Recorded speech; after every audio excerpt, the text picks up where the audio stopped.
মাইকটা দেন, হ্যাঁ মাইক। প্রত্যেকে আমরা বিভিন্ন পেশার সঙ্গে যুক্ত থাকি, যেমন আমরা শিক্ষক শিক্ষিকা স্কুলে আরো অন্যান্য ডিপার্টমেন্টে যারা চাকরি করেন, প্রত্যেকের একটা নির্দিষ্ট বয়স হয়ে গেলে সেখান থেকে বিদায় নিতে হয়। আমাদের 60 বছর বয়স হয়ে গেলে চাকরি জীবন থেকে অবসর নিতে হয়।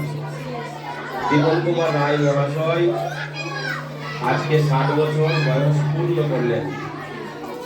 তিনি আর্মি বিভাগে চাকরি করতেন, দেশের সেবা করেছেন, দেশের বর্ডারে শত্রুদের সঙ্গে লড়াই করা, পাহারা দেওয়া, দেশের সেবা করা। তারপরে সেখান থেকে রিটায়ার করার পর আবার এই স্কুলে যোগদান করেছেন। তো আমার এই স্কুলে আসার পর থেকে 2 জন শিক্ষককে পেলাম আর্মি এবং মিলিটারি থেকে।